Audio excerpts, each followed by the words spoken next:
সারা দেশে আজ রাতের তাপমাত্রা 2 ডিগ্রি পর্যন্ত বৃদ্ধি পেতে পারে বলে জানিয়েছে বাংলাদেশ আবহাওয়া অধিদপ্তর। সেই সঙ্গে দিনের তাপমাত্রাও সামান্য বৃদ্ধি পেতে পারে।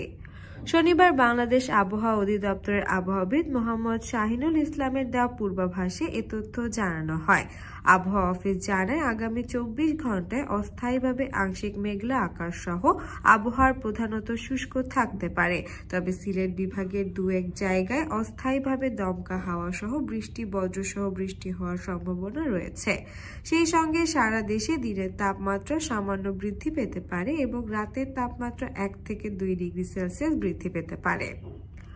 আগামী রোববার সকাল 9টা থেকে পরবর্তী 24 ঘন্টা অস্থায়ীভাবে আংশিক মেঘলা আকাশ সহ আবহাওয়া প্রধানত শুষ্ক থাকতে পারে। তবে সিলেট এবং চট্টগ্রাম বিভাগের 2-1 জায়গায় অস্থায়ীভাবে দমকা হাওয়া সহ বৃষ্টি, বজ্রসহ বৃষ্টি হওয়ার সম্ভাবনা রয়েছে।